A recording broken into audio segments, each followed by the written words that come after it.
ഹൈദരാബാദിലെ Ramoji Rao film city മാതൃകയിൽ സർക്കാർ ഉടമസ്ഥതയിൽ തിരുവനന്തപുരത്തും ഫിലിം സിറ്റി ഒരുങ്ങുന്നു. കോടികൾ മുടക്കി ചിത്രാഞ്ജലി സ്റ്റുഡിയോ നവീകരിച്ചാകും ഫിലിം സിറ്റി നിർമ്മിക്കുക.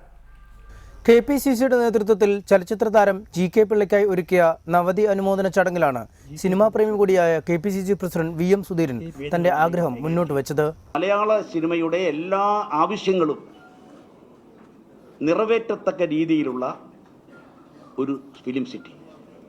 രാമോജി റാവുവിലാണെങ്കിൽ അവിടെ പോലീസ് സ്റ്റേഷനുണ്ട്, റെയിൽവേ സ്റ്റേഷനുണ്ട്, ക്ഷേത്രങ്ങളുണ്ട്, പള്ളികളുണ്ട്, മോസ്കുകളുണ്ട്. ഒരു സിനിമ ഷൂട്ടിങ്ങിന് വേണ്ട എല്ലാം അവിടെ തന്നെയുണ്ട്. തുടർന്ന് പ്രസംഗിച്ച സിനിമാ മന്ത്രി തിരുവഞ്ചൂർ രാധാകൃഷ്ണൻ ഒരു പടി കൂടി കടന്ന് പദ്ധതിയിലേക്ക് സർക്കാർ ഉടൻ നീങ്ങുകയാണെന്ന് അറിയിച്ചു. നമ്മളുടെ ഓഫീസിൽ വെച്ച് തന്നെ ഇതിൻ്റെ പ്രാഥമികമായ ഒരു ആലോചന നടത്താം എന്ന് തീരുമാനിക്കുകയാണ്. ശ്രീ ഉണ്ണിത്താൻ ഇവിടെ ഉണ്ട്. അതിൻ്റെ മറ്റ് ഭാരവാഹികൾ അവരെ എല്ലാവരെയും വിളിച്ചിട്ടുണ്ട്. ടെക്നിക്കൽ എക്സ്പേർട്സുമായിട്ടും കൂടി നമുക്ക് ആലോചിക്കണം. നഗരത്തിൻ്റെ ഹൃദയത്തിൽ ഇത്രയും പ്രൈമായി കിടക്കുന്ന ഒരു ഭൂമി നമുക്ക് കേരളത്തിൻ്റെ ഏറ്റവും വലിയ അഭിമാനമാക്കി ഉയർത്തിയെടുക്കാൻ കഴിയണം. ചലച്ചിത്ര വികസന കോർപ്പറേഷന്റെ ഉടമസ്ഥയിലുള്ള ചിത്രാഞ്ജലി സ്റ്റുഡിയോ ആവും ഫിലിം സിറ്റിയായി രൂപാന്തരം പ്രാപിക്കുക.